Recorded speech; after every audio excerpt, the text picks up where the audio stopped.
to have every lesson on the wall a learning intention and a success criteria. If I'm just writing this on the wall and I'm not relating anything back to it, it means nothing. It's just jargonistic words. So we'll discuss that more soon. So the importance of learning intentions. It's important for students to understand what they are meant to be doing. And I truly find when I'm stating learning intentions and a success criteria, and often you ask a student, or even if I'm out in the playground and go, what are you learning in class today, or what's something that you've done? When you're starting with your learning intention and you're reflecting back to it and your success criteria, it helps the student to have an understanding of going, we're doing expanding notation in maths today. So it helps build that language as well. And not all students have the same ideas as their teachers about what they are meant to be learning in the classroom. So it's just to help, I guess, and help you as a teacher to reflect upon what is your focus of the lesson. You know, sometimes we have a lesson together and we might ask ourselves, what are we trying to do? We've got our outcome and content. But by breaking it up, by simply having that learning intention of saying, this is the purpose of the lesson and this is what we're trying to achieve. And at the end of the lesson, this is what success looks like. Students are getting an idea and an understanding of where we're heading, and it breaks it down and makes it more simplified. So that's just talking about the importance of learning intentions. The next part goes into talking about context matters, when to use learning intentions. Because like I said, by no means, you wouldn't be expected to write physically up a learning intention and success criteria for every lesson, because we don't have the time to do that. So this is a bit of work from Dylan Williams embedding formative assessment. I'll just read it out to you because I know it is blurry. It says, when to use learning intentions. Several US school districts mandate that each period of instruction should begin with the teacher posting a learning objective, just like Christy said to us. Indeed, as I have witnessed in many districts, teacher evaluation protocols specifically address this by requiring those observing teachers to record whether the teacher has clearly articulated the learning objectives. Too often, the result is a... Desultory. Thank you. Approach to the sharing of learning intentions. The teacher writes the objectives on the board, the students copy the objectives into their notebooks, and everyone proceeds to ignore the objectives for the rest of the period. Is that what happened, Christy, sometimes? What some teachers describe as a wallpaper objective. So we don't want to just do something for the purpose of doing it. It needs to have meaning. This kind of tokenistic approach to the sharing of learning intentions is most definitely not what the strategy of clarifying, sharing and understanding learning intentions and success criteria intends. As Albert Einstein reputably said, make things as simple as possible, but no simpler.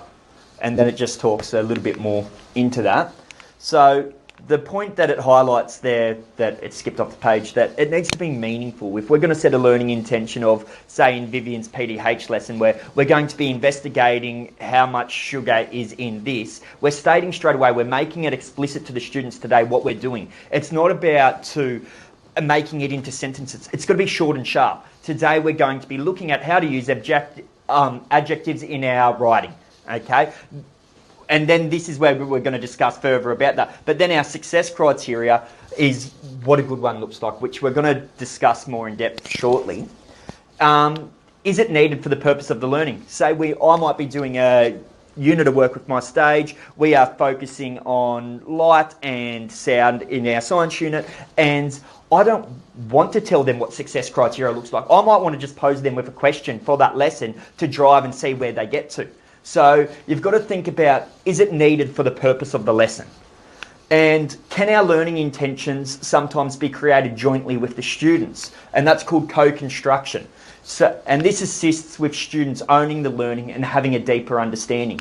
So depending on the level of the learners and the deepness of the content that you're covering, can you sometimes discuss with the kids, this is what we're going to be today. What do you think our learning intention should be? And success criteria, what do you think success will look like in this lesson? And then we can put it together at times. And again, with that point there, it's about context. Is it relevant for that lesson? Is it relevant for your class? That's where your teacher autonomy comes into play, going, you use your judgment of going, hey, for this lesson, I don't need that. Or this lesson, my class don't get this, and I know they need explicit teaching in this. And I particularly find when I'm explicitly teaching or introducing a new concept to my class, that's when learning intentions and success criteria best. And when they can show me they've got an understanding of that topic that I might be covering, that's where I guess more of the independent tasks where I might be doing some inquiry-based learning, where they're going away and researching and presenting to the class because they've got that understanding. Now they're applying it in a different context to share it. So I personally find using learning intentions and success criteria is when I'm introducing new content to the class or I'm doing content heavy things. And I tend to shy away from this when I'm doing something more inquiry or open based, where I don't want to show them what it looks like. But say if I'm doing an inquiry-based learning task or project-based learning task and they need to produce a project, I still might have a criteria around what a successful project might include. It might cover this and this. So our learning intention is we're going to put a project together to share our learning in this area. Success criteria is that you might share some of the indicators of what a good project might have. This photo here is just talking about examples of confused and clarified learning intentions, that keeping it short and simple, that you don't need to go into huge detail. And that's the main thing that this one's highlighting is it's talking about what's your context of the lesson, think about it, make it short and simple. So that's what that picture, I won't bore you with reading that. Issues in constructing learning intentions and success criteria. So I said before that you use your teacher autonomy on focusing on the individual lesson as opposed to the destination. Student-friendly language. So in our syllabus and some of the meta language in the syllabus, if I'm teaching early stage 1 and stage 1 and it's talking about these ridiculous words, well, I'm not going to use those words just because it's in the syllabus. Yes, I want the students to gauge an understanding over their journey and duration for their learning to understand what those words mean. But if I'm just introducing, I'm going to use student-friendly language, because if I'm starting my lesson off to try and engage them in their learning and I'm throwing them this ridiculous word they're not even going to understand, well, I'm not going to include it. But again, that word then might get integrated into your spelling to then study the etymology of where that word came from. But your learning intention doesn't always have to be jargonistic. We want the students to understand it, therefore to hope that they'll engage in it. So this is where Dylan Williams, now this is another short clip, and this is him just talking about not every lesson needs a learning intention and success criteria. And like we discussed before, we might say our learning intention verbally today. We might just think, oh, my students, I'm teaching my class right here. I need to bring it back and go, ask my students, what are we learning today? And if they can't tell me the purpose of what we're learning, well, I need to go back and do what I was meant to be teaching them again. So this is just another short clip with him talking about the importance and how we can do it. So the first grouping is clarifying, sharing, and understanding learning intentions. Possibly the most widely implemented and the least well done of all the strategies.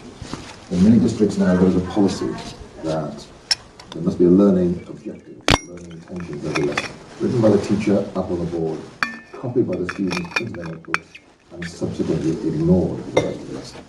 I asked a student the other day, what is a learning intention? And on that point, like I made comment before, how you might see, I don't know, on Facebook or any of your socials that you might look at, and you see classrooms, they've got a reading wall, a maths wall, a writing wall, a history wall, a science wall, where they've got all these fancy whiteboards glued to the wall. That's where you reflect upon going, the purpose, you know, me spending all my time writing that up, is it purposeful to the lesson? So sometimes not getting caught up with what other people are doing and the context of the lesson.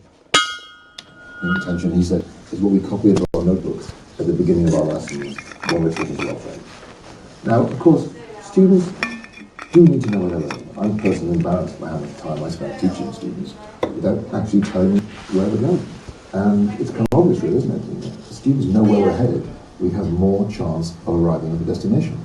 As Yogi Berra once said, if you don't know where you're going, you might end up someplace else. So, of course, students should know where they're going. But it's a mistake to think that the best way to do this is always with a learning intention given at the start of the lesson, for at least 3 reasons. Sometimes you don't know. Sometimes, of course, you do know.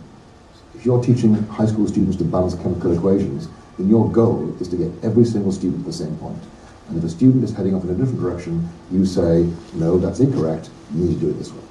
But if you're getting students to react to a poem by Emily Dickinson, it's okay if students in one table head off in one direction, and students on another table head off in a completely different direction. It's okay if different students learn different things. Sometimes a student may seem to have completely misunderstood the idea and is heading off in a direction that you don't think is very smart. And you go and talk to them and you just find out they're being more creative in addressing the task that you gave them than you give them credit for. So sometimes you know where the students are going, sometimes you don't. And I would also say that sometimes you don't even have preset outcomes. All you know is this activity is valuable, you've tried it with many students in the past, and it's always resulted in powerful learning, even though it's impossible to predict exactly what kind of learning for what particular students at any particular time. So sometimes you don't know. Sometimes telling the students where you're going spoils the journey. If I give students a task where the key insight is realizing that triangles that have the same base and the same height actually have the same area, then if I tell the students we're doing problems involving areas of triangles, I've taken that away. What was a rather interesting challenge is now a routine exercise. So telling students where you're going sometimes spoils the journey. And thirdly, and perhaps most importantly, telling every single student where you're going at the beginning of every single lesson is just a recipe for uninspired and uninspiring teaching. I spent thousands of hours in doing research in classrooms. And there's one thing that I've learned that I'd like to share with you right now, just in case you haven't figured that out for yourselves yet. And this important truth about classrooms is not all children are motivated. Stunning, isn't it?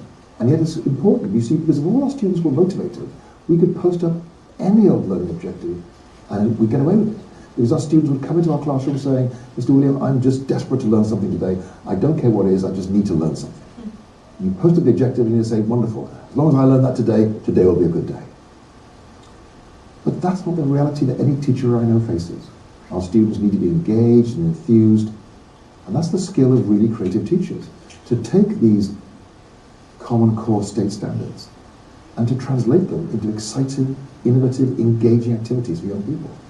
I saw a lovely example of this in a middle school science classroom. A teacher began the lesson by asking the students, why does it take longer to cook potatoes at 400 degrees in an oven than it does at 212 degrees in a saucepan in boiling water? I thought, what a great question. I had never thought about it that way before. I knew those two facts, but I'd never connected them.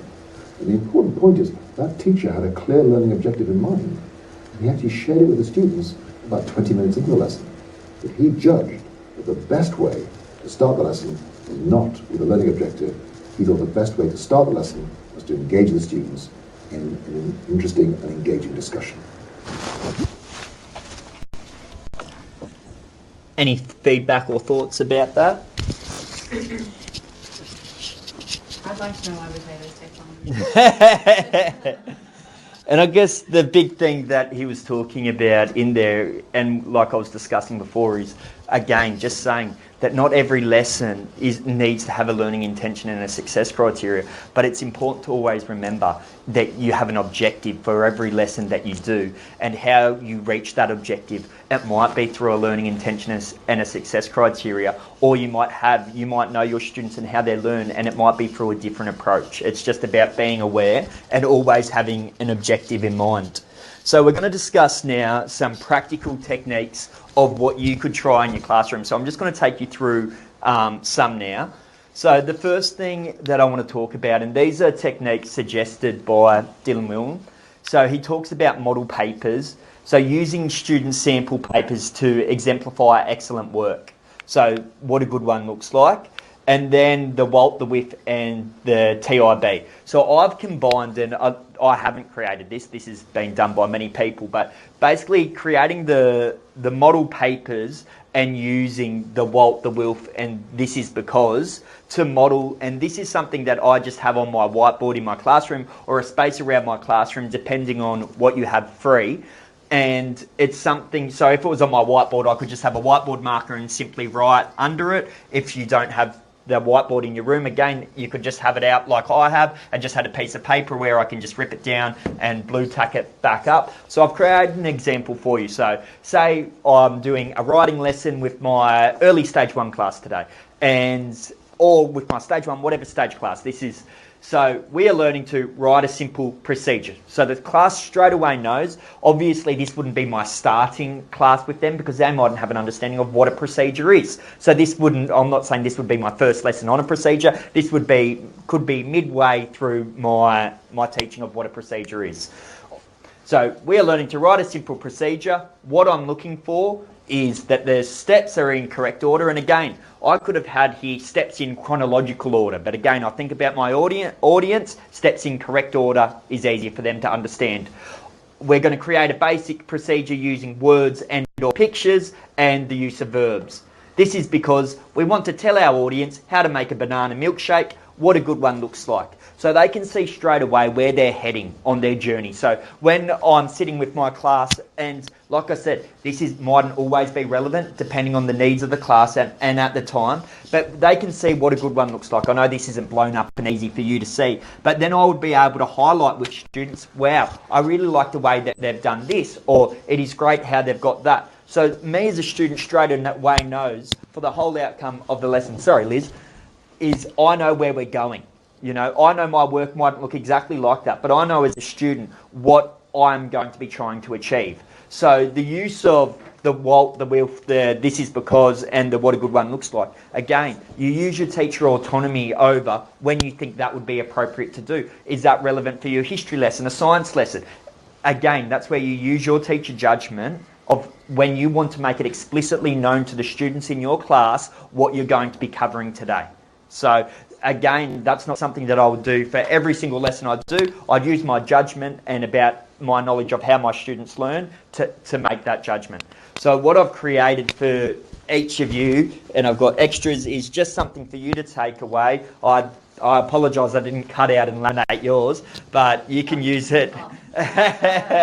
You can use it as you please in your classroom, and just, you know, between now and next week, try it once or try it a couple of times and let me know how it goes in your classroom. And I guess the big thing for your impact would be doing the lesson without it, and then or even if you reflect on your teaching of a lesson that you've done and you're thinking, oh, I'm not sure, did the students understand what I did in that lesson? And then go back and try and use the will, this is because, and what a good one looks like, and see if you get a different product of the student outcome in something that you've done. So please take one of them when you leave today. And like I said, I just find it's amazing the different work that they produce when I can put that up, when it's an explicit lesson that I want them to produce a work similar to build that deep understanding. The next one is we're going to do a little activity now. It's strengths and weaknesses. So this one's talking about, I guess, building, and it's a different strategy, and I've put here, it's warm and cool feedback, you might have heard it of, or glow and grow, a star and a wish. So this is talking about success criteria through student discussion. So we're going to do a small little activity now so you can see how it might work. It might work a little bit differently in your classroom, but I'm going to give you each a piece of paper and a pencil. I'll stop it so it doesn't rotate. There we go. And if you need a pencil, there we go. My pleasure. There we go. There we go. There we go. Thank you. Perfect. Okay. Again, this isn't going to be one where I'm going to explicitly write up what we are learning to, but what you are required to do is, looking at that stadium there, you need to write a sentence using adjectives. So just one simple sentence, or whatever sentence you would like, but in your sentence you need to use adjectives. And then fold your arms once you've completed. So looking at that picture and about that stadium, you need to put a sentence together about that stadium using adjectives.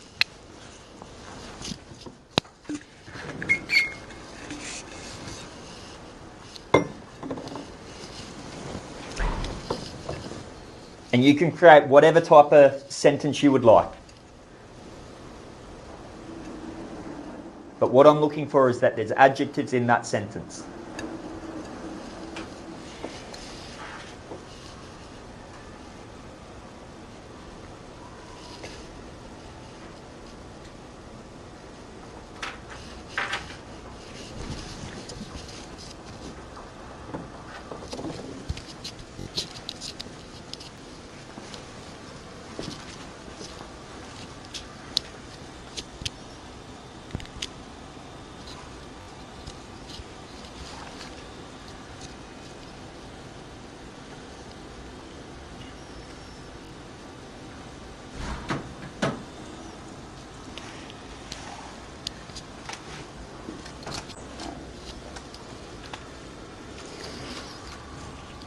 30 more seconds to finish your sentence.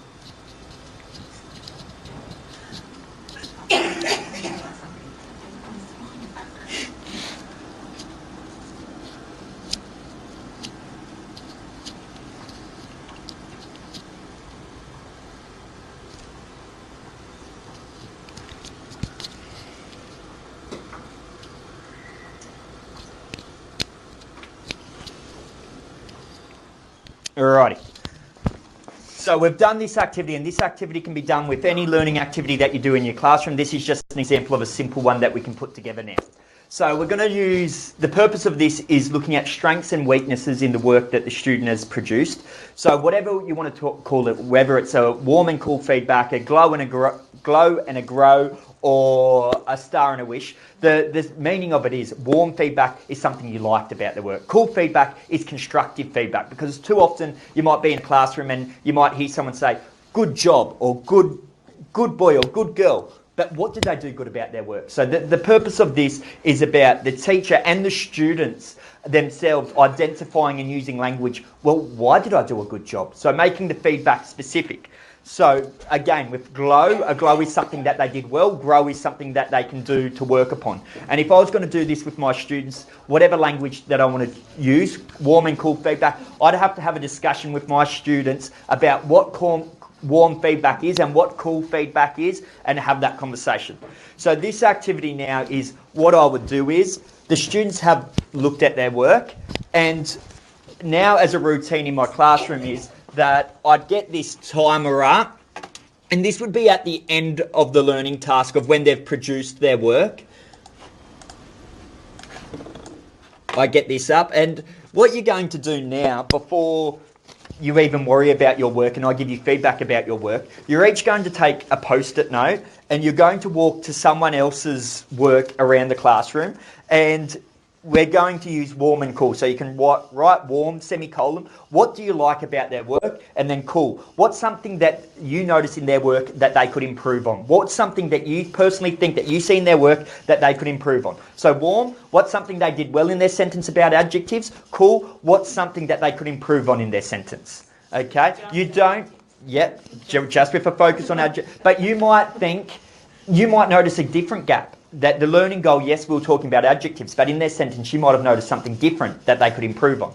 So that could come into your cool feedback. You don't need to write a name. After you've done it, you simply just leave your post-it note at the bottom of it, and the objective is that you say to your students, and it's all different depending on the needs of your students.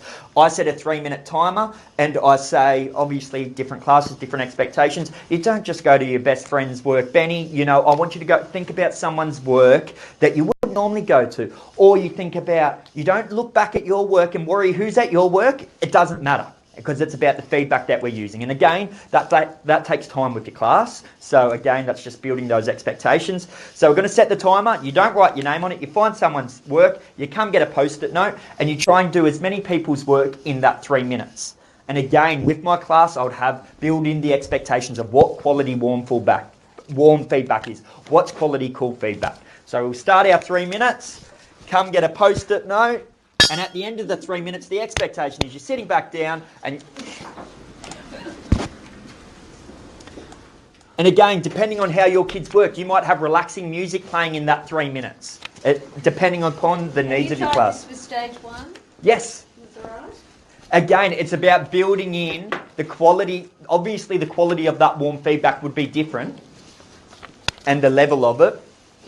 What are you doing? So I'll cut in the wood. Warm, yeah. So write warm. What's something you like about their work in regards to adjectives? And cool feedback. What's something that they could improve on in the sentence that they did? Oh, that's on the same. Yeah, on the same post-it note. So.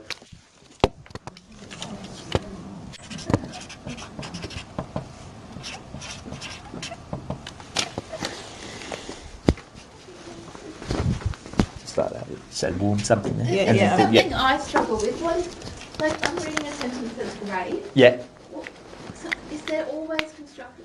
Yeah. Like, sometimes it's So if you think that, you can put cool. They could leave a nil there that they didn't. Yeah. So there doesn't always have to be, and it's upon that, I guess, that teacher judgment and that other student going, wow, I couldn't find anything So no, I don't personally believe that there always needs to be.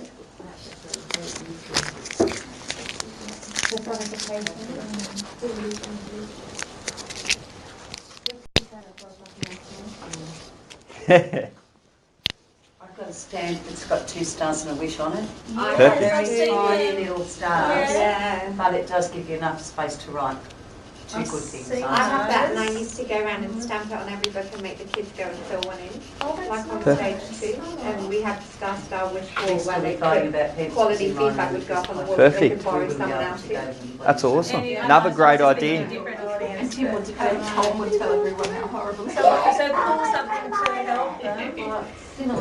My class was like that. Yeah, they would. That's, the older kids would really get something.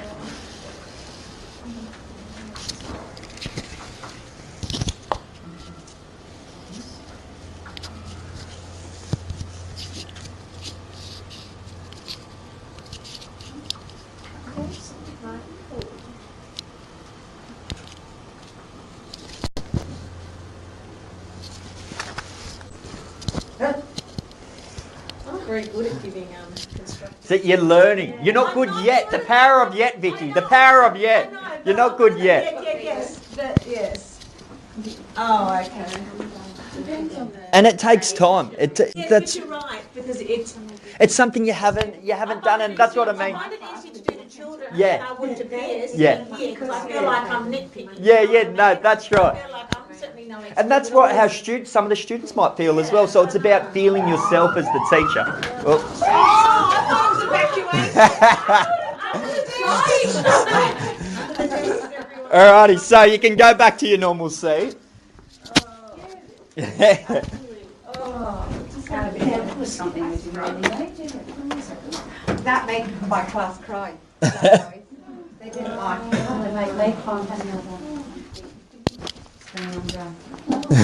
So now on that work sample of whatever it is that the student has produced, they would go back to that. Obviously, if you're on an early stage 1 and you've got kids who can't even read, it's going to look totally different in doing it at that early stage 1 level. Definitely, I agree. But now that's evidence on that student's work sample of not what you're saying, but what their peers is now, where they would share, well, they wouldn't share, they'd personally reflect on their work and read from the feedback from their peers of something that they think their peers thought that they did well, or cool, like Karen brought up. The peer mightn't find something for cool feedback. That's okay, but at least they're engaging in the process where they're evaluating a peer's work, and that they get to see what other people's work looks like. Sometimes that might be a motivation for them to go, oh, I've got to pick my game up, or anything like that. Or it could be a negative. They go, oh, I'm really worried. Well, let's build some intrinsic motivation of you can get there. You know, look at your cool feedback. You need to try and use that. So then planning forward is that they use that cool feedback to next time that they do that learning task to improve their work. So it can be done at any different type of lesson. And then what you can do from that is, depending on your class or anything like that and subjectively, you could then go, oh, what a good one looks like. Okay, guys, for our next lesson that we do on adjectives, I'm going to pick somebody's out in my own time, and that's going to be our what a good one looks like. So then it's authentic to your class as well, and then it's building their intrinsic motivation, going, wow, my work, you know, if we're doing this task, my one might be for the what a good one looks like, and it just helps them motivate and feel good. Oh, wow, you know. And obviously you're going to have students in your class who are going to feel like they change that negative mindset. It's never going to be more. But it's about working with them on that mindset and surprising those little ones. And you might sometimes know that little Johnny's been trying his hardest, and hey, it mightn't be the most perfect one there, but you might still choose his for what a good one looks like because he's got the basics there. So it doesn't always have to be the one that's got the 100%, but does it have the essentials there? Okay? So that's another example of doing it, for then using their work samples for creating what a good one looks like. And then again, like we all do at the end of our lesson, where we then can sit down and share, I guess, someone's reading out their work or modelling it to us, then we give them feedback as a class. We don't need to do it through post-it notes. We might just go down, oh, can we get some warm feedback for Johnny up there about what he just did for the maths problem? oh, could we get some cool feedback? What could he do to improve on? So it's about you building that language and instilling in our students for analysing, but also providing feedback to move us forward, opposed to feedback that moves us backwards. And like you said, you're going to have times in your class where you might get that negative feedback. And like I said, cool feedback is constructive feedback. It's not negative. So when you build and you instill it with your class, you say the cool feedback is feedback that they might have been missing that can help them move forward, opposed to just going, this was terrible. So again, it's just the language and building it into your class. So then... So, conclusion of this session, it's important that students know where they are going in their learning and what counts as quality work. Our next session, we're going to be looking at providing feedback, so more in depth. We're kind of touching on it at the end here for that activity. Providing feedback, number 3, I'm skipping the mark. Number 3, eliciting evidence of learners' achievement. So that's about the next session is going to be looking at work and for students to understand, so they've gotten that feedback, but how do they use that feedback to move themselves forward? Okay, so that's going to be the focus on next session. The students have received that feedback, but how at an individual level can that student and our teacher use our expertise to move that student forward? So that's everything for today. Any questions or discussion? And someone, feel free to share your quality practice that you're doing already in your classroom. Liz? Well, Will and Tim, to my understanding, is a bit contentious because the department talk about learning goals. Yeah. I talk about success criteria. There's all of those words floating around. Is there a right and wrong words, that vocab that we should be using with the kids? No, I think it's about, as a school, when we decide what works for us. So there's no set language that is mandated from the department on going, this is what you need to do. Because I look at, and we'll be looking at when in session 4 and 5, and it talks about activating students as the owners of their learning, and that's where we're going to be discussing students setting learning goals, and I consider that something completely different, as students setting their own goals to move forward. Because say how Jo was talking about how she might have had a feedback wall, or in my classroom in the past where you have a learning goal wall of going, okay, and again, it's what works for your class, but they have a literacy goal, a numeracy goal, and a personal goal, and they might have gone, okay, from this cool feedback that I've just done in literacy today, I've noticed that 3 people have said to me that I've missed this out. I'm not going to go ask Miss Lee, but they might ask, but they might go update their learning goal and go, this is something that I'm just going to go change over onto my literacy numeracy goal. I might keep that one still there, but I know this is an area that I need to update on. But I know what you mean, Liz. There is definitely, and again, when you see so many different schools doing so many different things in the area of formative assessment, but my big thing is, and what I've found, it's